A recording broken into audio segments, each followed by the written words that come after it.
Imagine a kingdom at the height of its power. Golden tapestries hang from the walls of royal palaces. The sound of lutes and voices fill vast banquet halls, and the glitter of jewels blinds the eye. But behind the velvet curtains, behind the laughter and music, lies a dangerous world. A world where whispers can kill, where every smile hides an enemy, and where the fate of an entire nation can turn on the choices of a single person. And in this world, one woman would rise higher than anyone expected, only to fall more tragically than anyone could ever imagine. Her name was Anne Boleyn. She was not only a queen, she was the catalyst of a revolution that would tear England away from the Pope, reshape a religion, and set the stage for one of the greatest monarchs in history. Anne's story begins around the year 1501. She was the daughter of Thomas Boleyn, a skilled diplomat whose cleverness and ambition earned him favor in the English court. Her mother, Elizabeth Howard, came from the powerful Howard family, one of the most influential noble houses in the land. From her earliest days, Anne's world was touched by politics, ambition, and the intricate dance of power that defined Tudor England. Unlike many girls of her generation, Anne's path was not confined to the domestic sphere. Instead, she was sent abroad, first to the Netherlands and later to France, to serve in the households of queens and princesses. It was in France that Anne was truly shaped. The French court was the center of Renaissance culture, a place of music, poetry, philosophy, and elegance. There, Anne absorbed everything: the language, the art, the refined manners, the sophistication that would later set her apart in England. She observed the queens who knew how to charm and persuade, who used wit and grace as weapons just as sharp as any sword. When she returned to England, Anne was no ordinary young woman. She was worldly, confident, and carried herself with a magnetism that was impossible to ignore. At the English court, she became a lady-in-waiting to Queen Catherine of Aragon, the Spanish-born wife of King Henry VIII. Catherine was respected for her dignity and piety, but her marriage to Henry was clouded by a single devastating fact. After more than 20 years, she had not provided him with a surviving male heir. There was only one daughter, Princess Mary. Henry longed for a son, a boy who would secure the Tudor dynasty, and into this tense and uncertain world stepped Anne Boleyn. Anne was not the classic beauty of her time. Her features were striking but unusual, yet she possessed something far more powerful than beauty: charisma. She had dark, expressive eyes that seemed to draw people in. She spoke with confidence and intelligence. She could sing, dance, and play instruments. She could discuss politics and theology as easily as she could charm with a witty remark.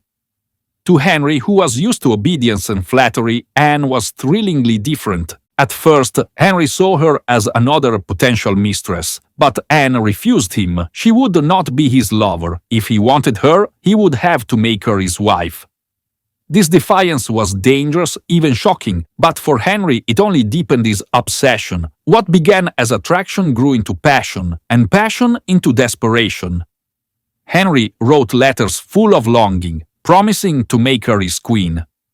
Anne had captured not just his heart, but his will. Yet one enormous obstacle stood in their way: Catherine of Aragon.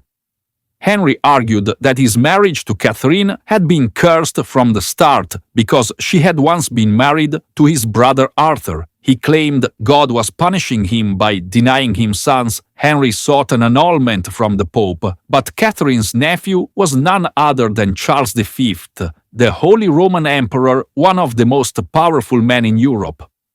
The Pope dared not insult him. Henry's request was denied. This was the turning point. Henry, unwilling to accept defeat, took a step that would forever change the course of history. He declared himself supreme head of the Church of England, breaking with Rome and creating the Anglican Church. No longer would the Pope hold authority over England. This was not only a personal rebellion, but a national revolution. and at its center was Anne Boleyn. In 1533, Henry and Anne married in secret. Later that year, Anne was crowned Queen of England in a magnificent ceremony. The streets of London were filled with music, banners, and cheering crowds. Anne, dressed in golden robes, wore a crown heavy with jewels. She had achieved what few thought possible. She had become queen. But with her crown came enormous expectations. Henry demanded what he had long sought, a son. In September of 1533, Anne gave birth. The court held its breath as the news spread. It was a girl, Elizabeth. Henry was disappointed, but he still had hope. Anne reassured him sons would follow, but fate was cruel. Over the next few years, Anne suffered miscarriages, including one child thought to have been a boy. Each loss was a devastating blow. Henry, once so captivated, began to lose patience. Meanwhile, Anne's strong personality began to make her enemies. She was not content to sit quietly at Henry's side. She involved herself in politics, supported religious reformers, and used her influence to promote her allies. Her sharp tongue and quick temper won her few friends. She was accused of arrogance, of overstepping her place. At court, enemies whispered behind her back. Many longed for her downfall, and Henry's affection had begun to drift toward Jane Seymour, a gentle and submissive lady-in-waiting. By 1536, Anne's position was crumbling. That January, Catherine of Aragon died, and Anne may have believed she was secure at last. But only months later, disaster struck. After another miscarriage, Henry turned cold. Soon, shocking charges were brought against her: adultery with several men, incest with her own brother, and even a plot to murder the king. These accusations were almost certainly false, fabricated by her enemies to rid Henry of a wife he no longer wanted. But in Tudor England, truth mattered little when power was at stake. Anne was arrested and taken to the Tower of London. The very same tower where she had once stayed before her coronation now became her prison. Her brother George and several courtiers were executed. Anne was put on trial before a court that had already decided her fate. The verdict was guilty, her sentence, death. On May 19, 1536, Anne was led to the scaffold. She wore a simple gown, her dark hair tucked beneath a hood.